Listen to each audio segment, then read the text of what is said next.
olhar novo para Ele. E eu agradeço ao Senhor por sua bondade. Então, abra comigo a sua Bíblia lá no Evangelho de Mateus, no capítulo de número 28. Evangelho de Mateus, capítulo de número 28. Mateus 28. Estava convidado para pregar para nós reverendo Leandro de Almeida Pinheiro, que tive a honra de tê-lo como meu pastor auxiliar durante 4 anos, e hoje é pastor da Igreja Presbiteriana Cristo Rei, lá em Boston. Só que a esposa dele ficou enferma no estado de São Paulo, e por isso, quando o David citou esse texto aqui na sexta, eu virei para o pastor Camargo e falei: pastor, Deus acaba de me dar um sermãozaço. Eu estava ali do lado dele. Eu espero que esse sermão seja isso mesmo, para a glória de Cristo Jesus. Mateus 28, nós vamos nos colocar de pé. Nós vamos ler o versículo 18 a 20. Mateus 28, de 18 a 20. Mateus 28, 18 a 20. Talvez você esteja estranhando: pastor, cadê o pastor Jefferson? O pastor Jefferson foi pregar na Igreja Presbiteriana Pioneira, certo? Ali, substituindo o presidente do nosso presbitério, reverendo Vulmar. Mateus 28, de 18 a 20. Quem encontrou, diga: achei. Que bom, que povo que sabe ler a Bíblia, gente, que coisa maravilhosa. Leamos todos a palavra do Senhor em Mateus 28, de 18 a 20, em uníssono. Assim diz a palavra do Senhor. Jesus, aproximando-se, falou-lhes, dizendo: toda autoridade me foi dada no céu e na terra. Ide, portanto, fazei discípulos de todas as nações, batizando-os em nome do Pai, e do Filho e do Espírito Santo, ensinando-os a guardar todas as coisas que vos tenho ordenado, e eis que estou convosco todos os dias, até a consumação do século. Vamos ler mais uma vez, para o texto entrar na nossa mente, no nosso coração. Vamos lá? Vamos ler todo mundo? Jesus, aproximando-se, falou-lhes, dizendo: toda autoridade me foi dada no céu e na terra. Ide, portanto, fazei discípulos de todas as nações, batizando-os em nome do Pai, e do Filho e do Espírito Santo, ensinando-os a guardar todas as coisas que vos tenho ordenado. E eis que estou convosco todos os dias, até a consumação do século. Pai, eu não sou nada diante do Senhor. Pai, e além de não ser nada, sou nada com fraqueza. Senhor, eu me sinto fraco, frágil, limitado, ó Deus, ó Pai, quebrado nessa noite. Mas obrigado, porque eu sirvo a um Deus grande e bonito. E ó Deus, eu te agradeço, porque esse sentimento, ó Deus, que o Senhor coloca de fragilidade no nosso coração, é o sentimento da tua noiva que aqui está. Nós não confiamos em justiça própria, Senhor. Ó Deus, como nosso irmão publicano, só nos resta bater no peito nesta noite e dizer-te: ser propício a nós pecadores. Mas nós te agradecemos porque temos um grande Deus e um grande Salvador, que é Cristo Jesus, que com amor se entregou voluntariamente na cruz para nos resgatar, para nos salvar, para nos perdoar, para nos reconciliar com Deus, para envergonhar toda a obra do inferno contra a nossa vida. Obrigado, grande Deus, por Jesus. É nele que nós confiamos. Então, Pai, exalta o nome de Jesus nesta mensagem. Exalta mesmo, Deus, sobretudo. Move a igreja a fazer aquilo que o Senhor quer. Trabalha nos corações, santifica as vidas e derrama da tua paz sobre o teu povo, enquanto ouvimos a tua palavra. Dá glória e honra ao teu nome, Senhor. Dá glória e honra ao Senhor. Ó Deus, enquanto as escrituras são expostas, nós diminuímos, Cristo cresce. É o que nós te pedimos em nome de Jesus. Amém. Assentai-vos, queridos.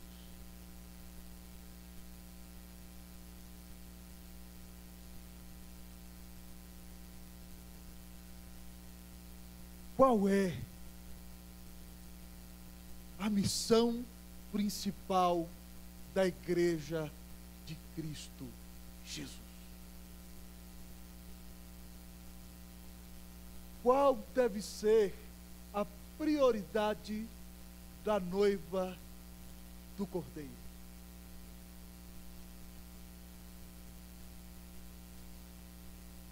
Será que deveríamos nós construir hospitais em todas as cidades da terra como primeira prioridade da Igreja de Cristo Jesus? Ou que tal se abríssemos uma escola em cada cidade satélite da nossa capital, do Distrito Federal? O que lhes parece se nós começássemos um grande projeto social que tivesse como objetivo acabar com o tráfico de drogas na nossa cidade e tirar as crianças da rua? Qual seria a prioridade da noiva de Cristo Jesus? A sociedade precisa de tudo que tenho dito, amados irmãos. E Deus pode usar os membros da Igreja de Cristo para construir hospitais, como usou na história, para fazer importantes escolas para moldar a visão de nações e de países, realizar trabalhos sociais como os genebrinos fizeram, tirando todos os mendigos da rua na época da Reforma. Mas eu quero dizer para você o seguinte: a Igreja de Cristo Jesus não cumpre a sua missão se ela não tiver como primeira prioridade o mandato do Senhor de fazer discípulos pela pregação do Evangelho de Cristo. A prioridade da Igreja de Cristo Jesus é fazer discípulos por meio da pregação do Evangelho de Cristo Jesus. A visão da Igreja Presbiteriana do Guará 2 é ser uma igreja cheia da vida de Deus, que é Cristo Jesus. Mas a sua primeira missão é fazer discípulos aqui, ali e além, por meio do anúncio do Evangelho do Cordeiro de Deus, que tira o pecado do mundo.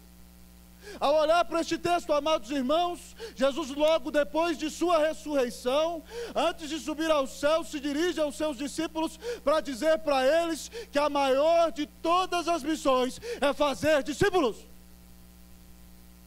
Portanto, nessa noite, o Senhor chama a sua igreja ao despertamento, e cada crente como alguém responsável pela sua missão, revelando a nós que fazer discípulos é a maior de todas as missões.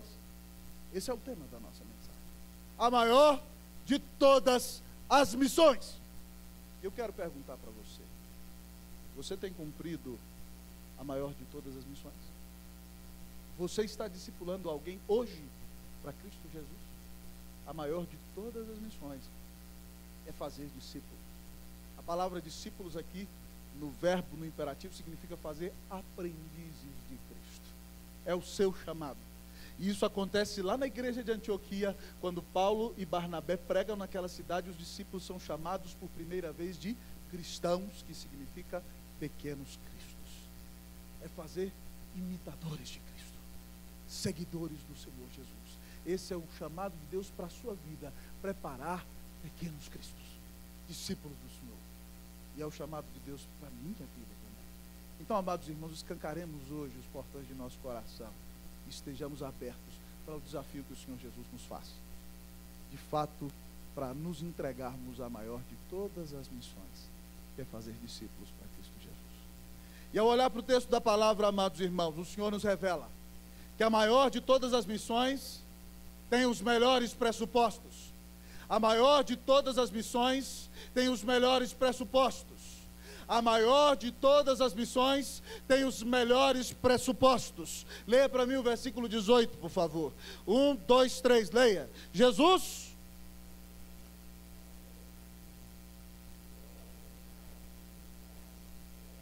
A maior de todas as missões tem os melhores pressupostos. O primeiro deles, amados irmãos, é a proximidade de Jesus. Ali o texto diz que Jesus, depois que ressuscitou, apareceu às mulheres e disse aos discípulos que fossem se encontrar com ele na Galileia. E eles duvidam da ressurreição. Mas mesmo que eles duvidem, a palavra diz que o Senhor se aproximou dos discípulos. A maior de todas as missões tem como primeiro pressuposto a proximidade de Cristo Jesus. Cristo Jesus não é um Deus de deístas, que dá corda no relógio e se afasta da existência e não se envolve conosco.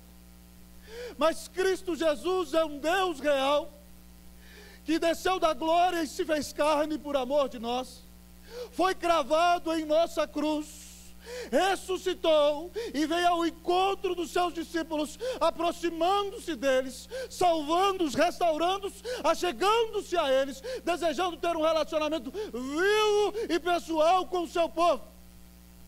A proximidade do Senhor é o melhor pressuposto para que realizemos a sua obra. Esse é um Senhor próximo. João já disse, ele veio para os seus, mas os seus não o receberam, mas a todos quantos o receberam, deu-lhes o poder de serem feitos filhos de Deus, a saber, os que creem no seu nome. Ele veio ao teu encontro, ele veio à cruz por tua causa, e no momento certo, por meio da palavra e do seu Espírito, ele veio ao teu coração, ele se aproximou de você, ele correu atrás de você, ele te conquistou para Deus. Jesus vem atrás de nós, Jesus dá sua vida na cruz por amor de nós, ele se aproximou de nós, irmãos, e esse é um pressuposto maravilhoso. Mas além da proximidade de Jesus, nós temos outro pressuposto do texto, que é a palavra de Jesus. O texto diz, no versículo 18, Jesus aproximando-se, falou-lhes dizendo.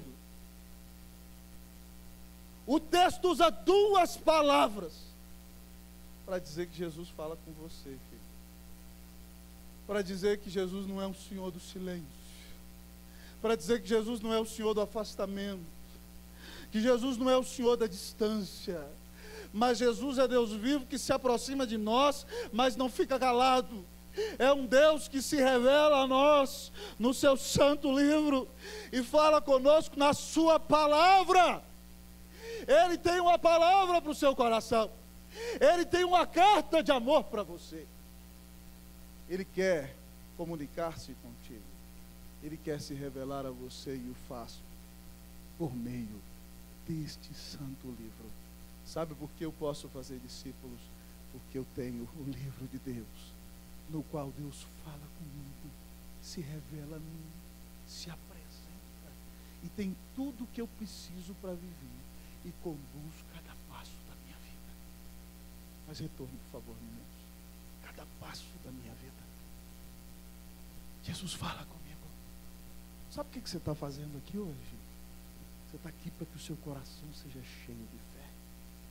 Porque a Bíblia diz que a fé vem pela pregação. A fé vem pelo ouvir. E esse ouvir e essa pregação vem pela palavra de Cristo.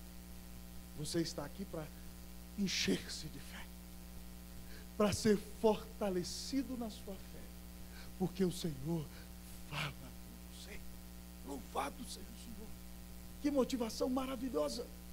Além de se aproximar para me salvar, para me conquistar, para se relacionar comigo, Ele ainda me dá a sua palavra e fala comigo todos os dias. Como não fazer discípulos? Como não fazer missões? Mas há um outro pressuposto em nosso texto, amados irmãos. Além de percebermos a proximidade do Senhor e a palavra do Senhor, um outro pressuposto é a autoridade do Senhor. A autoridade do Senhor. Leia para mim o versículo todo de novo. Um, dois, três, você vai ler. Vamos lá, Jesus.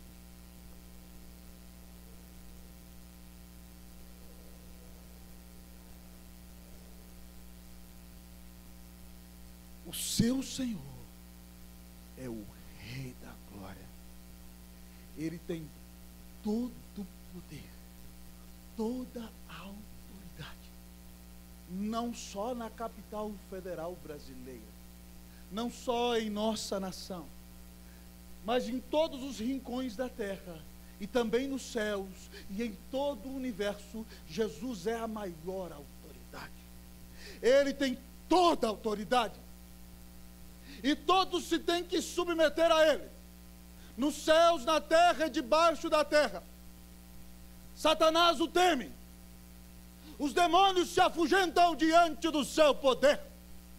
Ele é o Rei da Glória, Ele domina sobre tudo. Não há quem se lhe possa opor, porque Ele é o grande poder. Ele tem toda a autoridade nos céus e na terra. Ele domina sobre tudo, e nada acontece fora do seu soberano propósito. Ó irmãos, já vos disse milhares de vezes que consolo é saber que as Escrituras dizem que todos os fios de cabelo da minha cabeça estão contados. E se eles caíram é porque o Eterno determinou que assim seria melhor. Louvado seja o Senhor.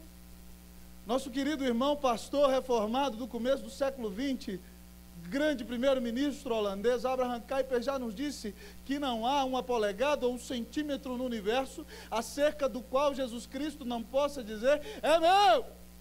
Ele é o Senhor das ciências, Ele é o Senhor do saber, Ele é o Senhor da política, Ele é o Senhor do comércio, Ele é o Senhor dos relacionamentos, Ele é o Senhor das famílias, Ele é o Senhor de tudo quanto existe nesta terra, é o Senhor das missões, é o Rei da Glória, e ninguém se lhe pode opor. Ele é o soberano dos reis da terra, e o Salmo 115:3 diz que nos céus está o nosso Deus, e tudo faz como lhe agrada.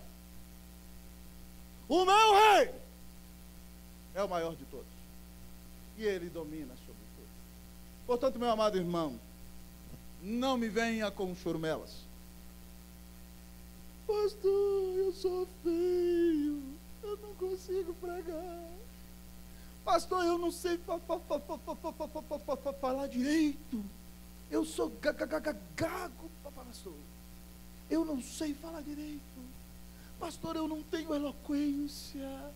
Pastor, as pessoas não vão me escutar. Pastor, sabe qual é o problema? Eu gelo e fico morrendo de medo. Não há desculpas. O seu Senhor está próximo. O seu Senhor te disse o que fazer. E o seu Senhor domina sobre tudo. Simplesmente creia. Atire-se e obedeça, e pare de viver para você mesmo, e se levante para fazer alguma coisa útil nessa vida para Cristo Jesus, e leve o amor, o perdão, a graça, a reconciliação de Deus aos corações necessitados. Se levante para pregar o Evangelho, se levante para falar aos pecadores que nunca ninguém amou o homem como o Senhor amou o seu povo e deu sua vida na cruz do Calvário para resgatar. A maior de todas as missões tem os melhores pressupostos: a proximidade de Jesus, a palavra de Jesus, a autoridade de Jesus. Não há mais desculpas para você. Portanto, então, levantemo-nos e façamos discípulos como igreja, para a glória e honra do Senhor. Mas ao olhar para o texto, a maior de todas as missões, além de ter os melhores pressupostos, a maior de todas as missões tem as melhores estratégias. A maior de todas as missões tem as melhores estratégias. Repita comigo, vamos lá. A maior de todas as missões tem as melhores estratégias. Vamos ler aí o versículo de número 19. A igreja vai ler para mim. 19. 1, 2, 3. Leia, por favor.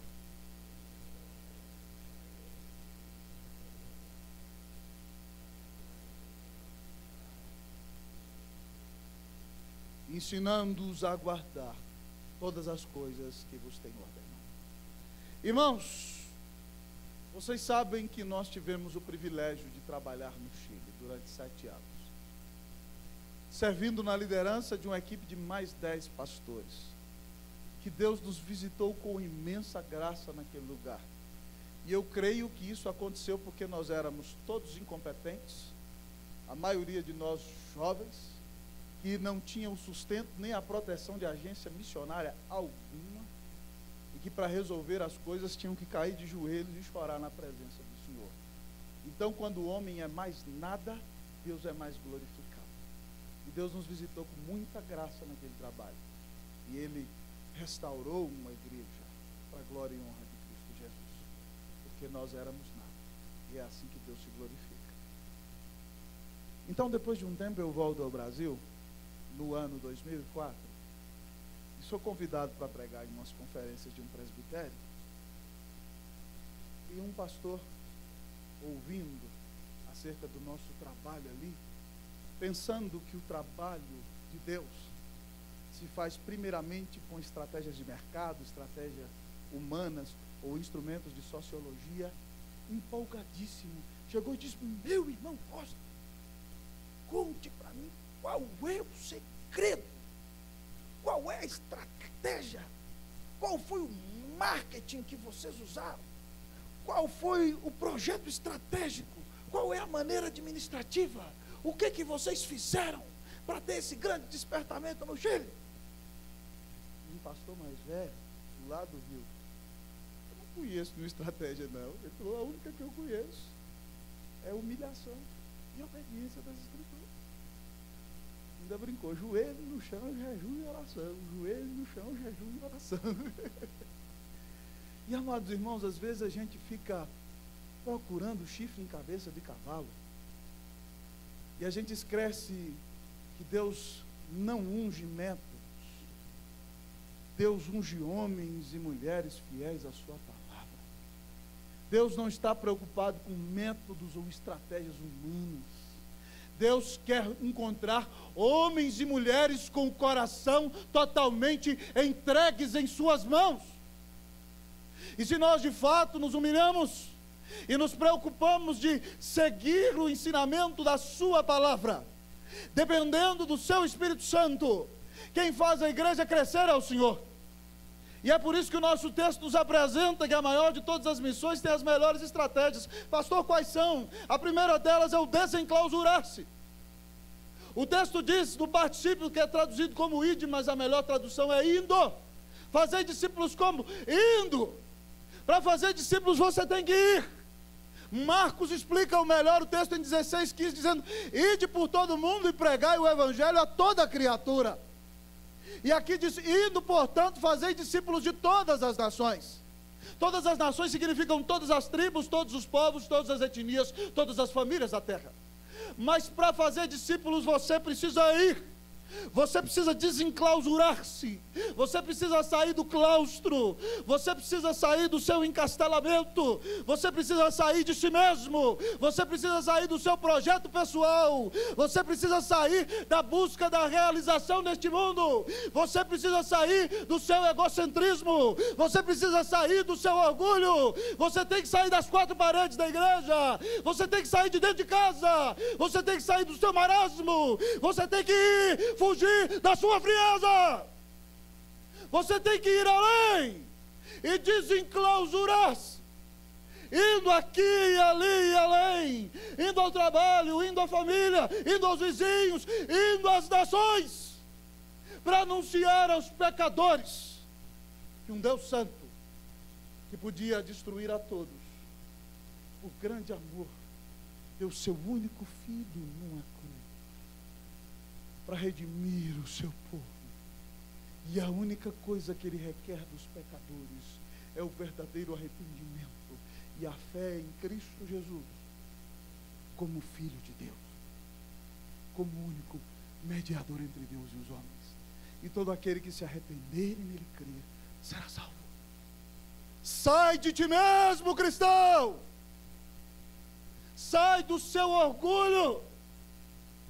Sai da busca de realização pessoal. Sai do amor ao dinheiro. sai e vai anunciar o maior de todos os amores, de um Deus conquistador, e resolve descer da glória para ir atrás do seu amor, para resgatar a sua noiva e a sua igreja. É necessário desenclausurar. Mas além de desenclausurar-se, outra estratégia é a receptividade. E eu gosto de chamá-la de receptividade trinitária.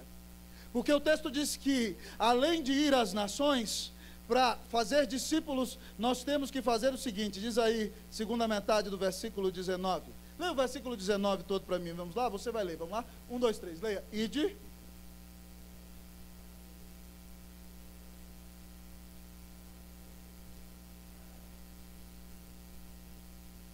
Batizando. Irmãos, o que é o batismo? O batismo é o selo do pacto da graça. O batismo é isso daqui. Quando você casa com uma mulher, você vem aqui na frente da igreja, faz compromissos com ela e bota uma aliança no dedo dela. E isso é o sinal de que você tem um pacto com ela. O que é o batismo, em primeiro lugar? É o selo de um pacto. Você está fazendo um pacto com Deus, de que você se casou com Jesus. E por isso ele simboliza o selo do Espírito. Na hora em que você creu em Cristo Jesus, irmão, é por isso que o diabo não possui crente. Porque na hora em que você creu em Cristo Jesus, o Espírito Santo veio e te selou. Pá! Ele é o selo, ele é a marca. Ele veio, pá, te carimbou para Deus. Ele veio morar na sua vida. E ele te batizou na hora da sua conversão. E você passou a ser templo de Deus e habitação de Deus. Então o batismo aqui na frente com água simboliza o selo do Espírito. Significa que você foi batizado pelo Espírito e que você tem a marca de Deus em você. Mas o batismo também simboliza lavamento. Significa então que você foi lavado pelo sangue de Cristo dos seus pecados. Mas segundo Paulo, em Romanos 6, o batismo também significa que você morreu com Cristo e que você ressuscitou espiritualmente. Você foi sepultado na morte pelo batismo. Quando Cristo morreu na cruz, o seu velho homem foi crucificado com ele. E aí você diz como Paulo, e agora já não sou eu quem? Todo mundo comigo, vai com força, vamos lá? E agora já não sou eu quem? Mas, e esse viver que agora tenho na carne, com mais ânimo, vamos lá? Vivo pela fé, que me amou e a si mesmo se entregou por mim.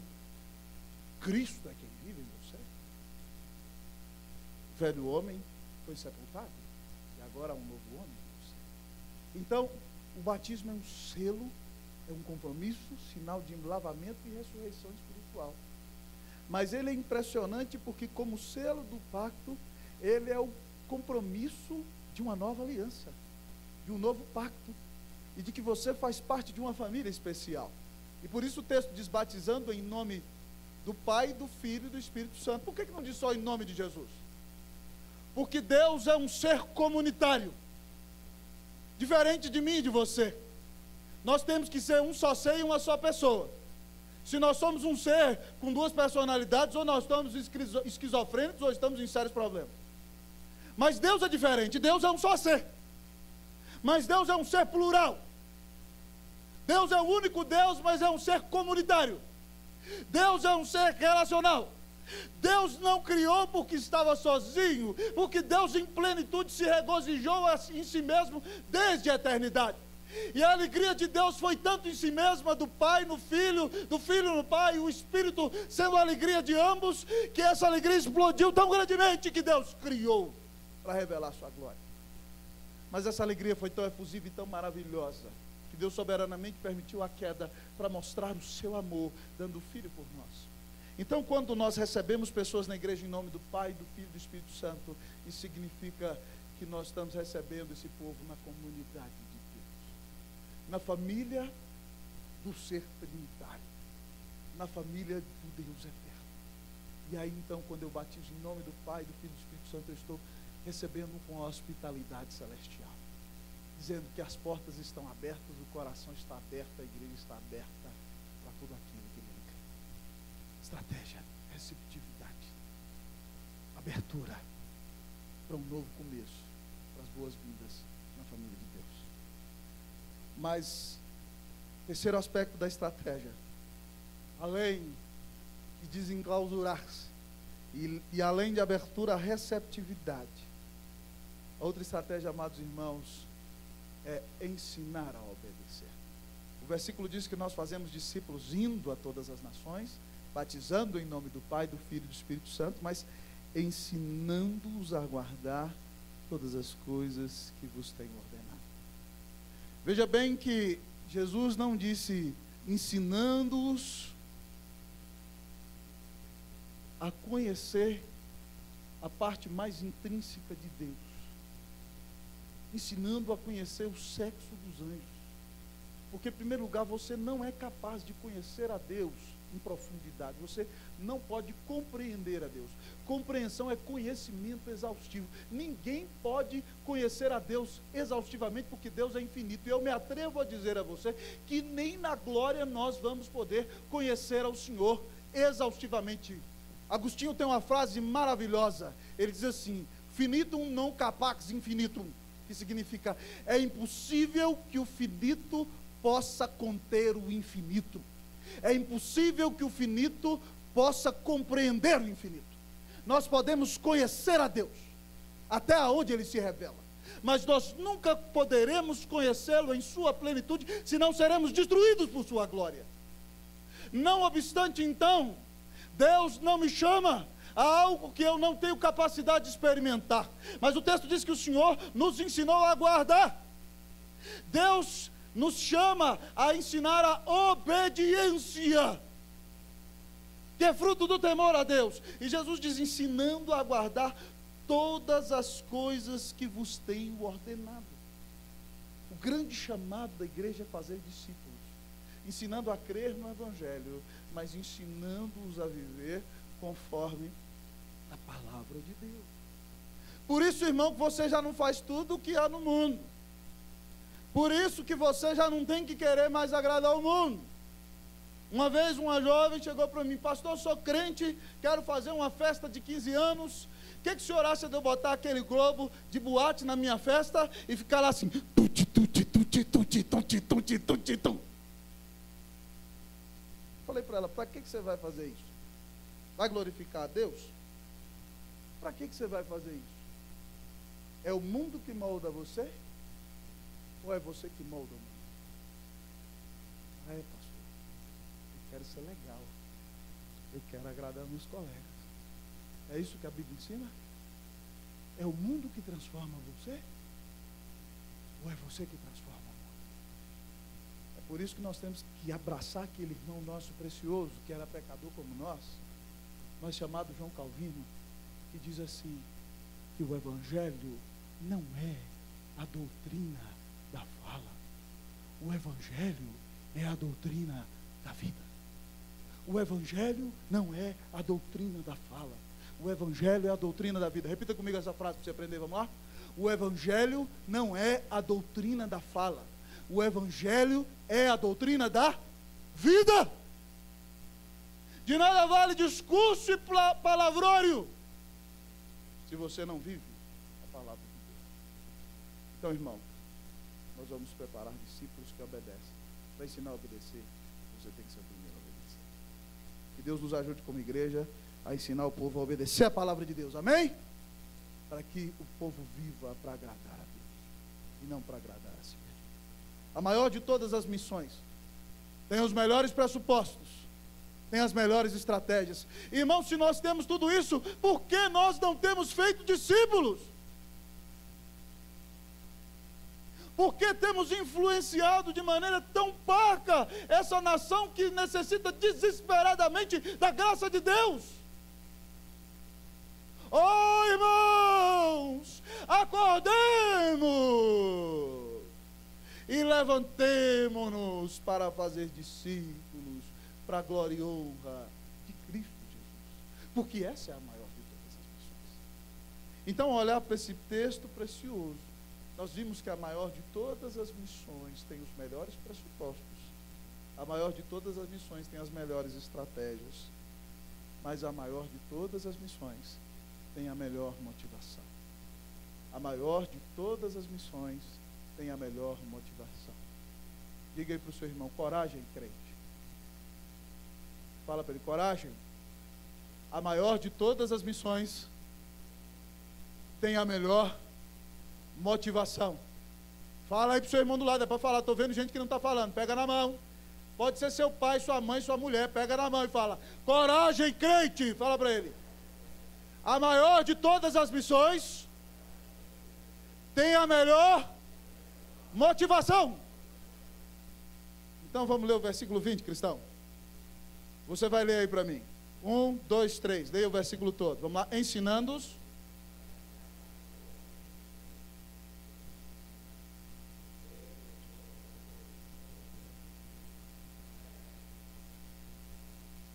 Que motivação maravilhosa. Imagine que se você tivesse que trabalhar para Deus sem nunca ouvir a palavra de Deus, sem ter a certeza da salvação. Imagine se o deísmo fosse verdade e David Hume estivesse certo, que Deus criou todas as coisas e se abstraiu da esfera dos fenômenos e ficou na esfera do número, e não pode intervir, e você não pode ouvi-lo, que orar é besteira, que você não precisa buscá-lo, e que se você não se virar nos 30 já era, você está no céu. Imagine se isso fosse verdade. Não haveria motivação para caminhar. Mas nós sabemos que Deus é um Deus que intervém. Deus é um Deus que se revela. Deus é um Deus que se apresenta. Deus é um Deus que vem ao nosso encontro. Deus é um Deus que não nos abandona. E é por isso que o Senhor Jesus nos dá a melhor de todas as motivações, que é a sua presença ilustre. Ele diz: e eis que eu estou convosco. Uma presença especial. Melhor do que a presença de presidentes e reis. Melhor que a presença dos grandes homens desta terra. Melhor do que a presença de pastores, presbíteros e missionários. Melhor do que a presença dos príncipes deste mundo. É a presença do Rei da Glória que promete, dizendo: eu estou com você. Eu não te abandono. Eu não me esqueci de você. Eu estou ao seu lado. E a bênção é que essa presença, além de especial, é ultra circunstancial. Porque ele diz: eis que eu estou convosco. Só no dia em que está tudo bem? Eu estou com você só no dia de Natal? Eu estou com você só no fim de semana da Páscoa? Eu estou com as irmãs só no dia das mães, que o seu filhinho vem cantar aqui na frente, você fica bobo: ah, meu filho, que coisa linda. Babando. Eis que estou convosco todos os dias. Todos os dias. Você sabe o que significa todos os dias? Todos os dias. É no dia em que você abre o exame e o doutor disse: é câncer. Jesus está com você todos os dias. É no dia da depressão, é no dia do desânimo, Jesus está ali ao seu lado todos os dias. É no dia em que você projetou, sonhou e planejou tudo para o seu filho, e ele abriu mão de toda a vida maravilhosa que tinha, para cair no pecado, para ir para o mundo, para fazer coisas erradas, e você fala: onde eu errei? Até ali o Senhor está com você. É no dia da crise dos relacionamentos, é no dia em que a pessoa que você amou, devotou a sua vida, e entregou-se a ela, covardemente, escreveu uma carta, deixou em cima da mesa, e disse: eu fui embora com outra pessoa, porque eu não te amo mais. Jesus está com você todos os dias. Todos os dias. Ele não te abandona. Sua presença é fiel. é alívio na aflição, é paz no meio do furacão, é ânimo que anima e que levanta o coração. É a maior motivação de todo verdadeiro cristão. Jesus está com você em todas as horas. Sabe o que eu acho que é sensacional? É que essa presença é intencional. Porque ele diz: eis que estou convosco todos os dias, até a consumação dos séculos. Vai ter um fim, queridão. A dor que você tem vai passar. A angústia que você está vivendo vai acabar.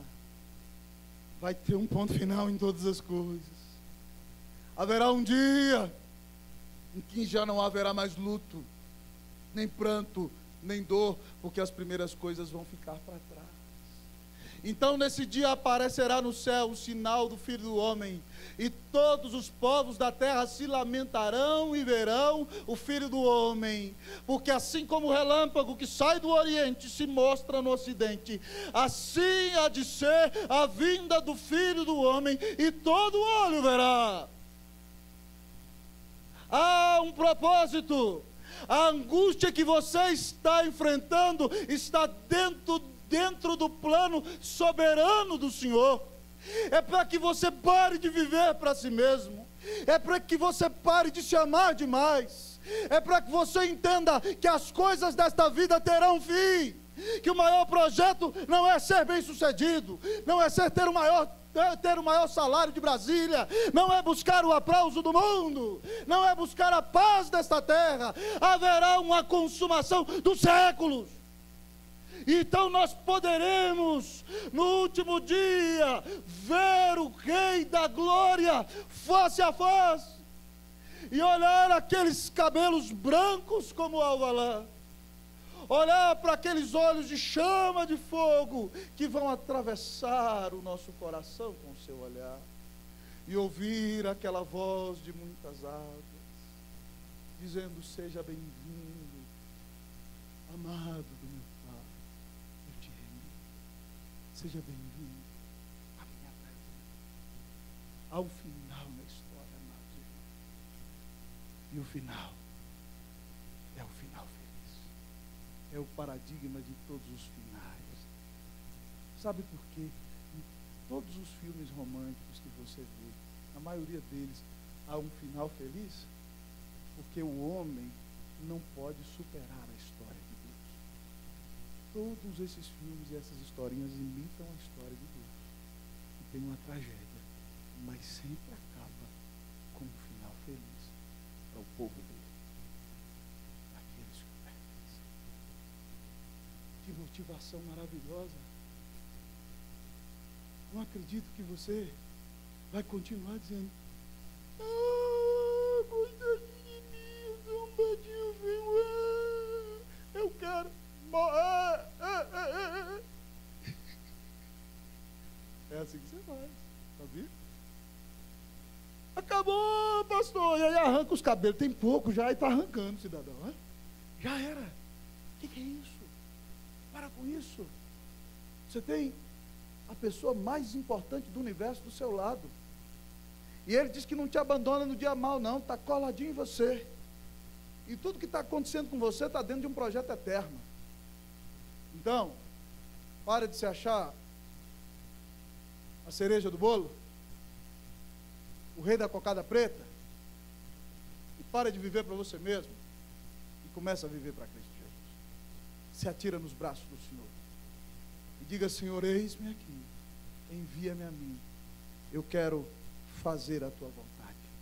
Que Deus tenha misericórdia de nós, amados irmãos, que nós sejamos uma igreja que se levanta para cumprir a vontade do Senhor, para pregar o Evangelho à capital deste país, a essa nação e a vários rincões da terra, porque nós temos os melhores pressupostos, nós temos um Senhor perto que fala conosco, que domina sobre tudo, porque nós temos as melhores estratégias, nós temos um evangelho que vai a todos os lugares, nós podemos abraçar gente de todos os rincões da terra, e nós temos uma palavra que muda a vida das pessoas. Mas nós temos a maior de todas as motivações, a presença mais especial do universo, a presença que nunca nos abandona ainda em dias difíceis, essa presença bendita que tem um projeto maravilhoso para a nossa vida e nos conduz em tudo para a glória e honra do Senhor.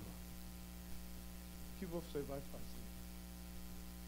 depois de uma mensagem como essa? Só posso dizer para o meu Senhor que vai: Senhor, eis-me aqui, envia-me.